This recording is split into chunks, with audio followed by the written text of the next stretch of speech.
চট্টগ্রামে চোরাচালানের স্বর্ণ বহনের দায়ে বাংলাদেশ বিমানের ফ্লাইট জব্দের ঘটনায় তোলপাড় চলছে এভিয়েশন সেক্টরে। সংশ্লিষ্টরা বলছেন, স্বর্ণ পাচার নিয়ে 1.5 মাস আগেই বিমান কর্তৃপক্ষকে সতর্ক করেছিল কাস্টমস গোয়েন্দা, কিন্তু তাতেও কাজ হয়নি। তাই এখন জড়িতদের শিকড় খোঁজার তাগিদ বিশেষজ্ঞদের। ফখরুল ইসলামের রিপোর্ট।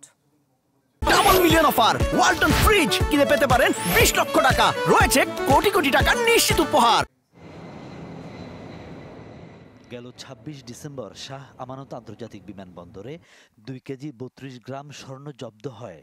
আটক হন এক যাত্রী। আসনের নিচে স্বর্ণবারগুলো পাওয়ায় বিমান বাংলাদেশের এয়ারক্রাফটটি জব্দ করে কাস্টমস গোয়েন্দা ও তদন্ত অধিদপ্তর, যা নিয়ে সৃষ্টি হয় তোলপাড়। 2023-24 অর্থ বছরে চট্টগ্রাম বিমানবন্দরে আটক হয় প্রায় 132 কেজি স্বর্ণ। অভিযোগ, পাচার কাজের কোনোটিতে জড়িত থাকে এয়ারলাইন্সের অসাধু কর্মকর্তা কর্মচারীরা। এরকম বেশ কয়েকটি চালান জব্দের পর গেল 11 নভেম্বর উড়োজাহাজ প্রতিষ্ঠানগুলোকে সতর্ক করে চিঠি দেয় কাস্টমস গোয়েন্দা।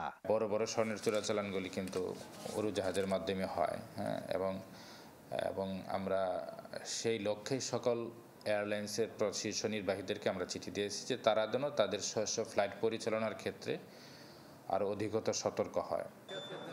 বারবার ধরা পড়ার পরও এয়ারলাইন্সগুলোর জড়িত কর্মীদের বড় কোনো শাস্তি না হওয়ায় স্বর্ণ পাচার রোধ কঠিন হয়ে পড়ছে বলছেন এভিয়েশন বিশেষজ্ঞরা। এটা এয়ারলাইনের জন্য একটা স্বাভাবিকভাবে ব্যাড ইমপ্রেশন ক্রিয়েট করে আর কি। তো এইটা এয়ারলাইনগুলোকে আরো সচেতন হতে হবে ডেফিনেটলি। যারা এই ধরনের ঘটনা ঘটাচ্ছে তাদের কাছে দৃষ্টান্তমূলক শাস্তির ব্যবস্থা করতে হবে।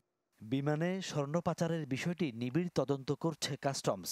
এতে কারো জড়িত থাকার প্রমাণ মিললে ব্যবস্থা নেয়ার কথা বলছে বিমান কর্তৃপক্ষ। যদি তারা কমপ্লিসিট হয়, এয়ারলাইন্স এটার সাথে জড়িত থাকে, তাহলে কিন্তু তারা কেউই আইনের ঊর্ধ্বে নয়, তারাও আইনের আওতায় আসবে এবং আমরা কাস্টমস আইন এবং অন্যান্য আইন পর্যালোচনা করে সেইগুলো আইনগতভাবেই আমরা ব্যবস্থা নেব। এটা ইনভেস্টিগেশন করতে হবে। ইনভেস্টিগেশন করবে নিশ্চয়ই বিমান ম্যানেজমেন্ট, যদি এরকম কাস্টমসের কাছ থেকে কোনো ইনস্ট্রাকশন পায়, কোনো নির্দেশনা পায়, তাহলে বিমান কর্তৃপক্ষ ইনভেস্টিগেশন করবে।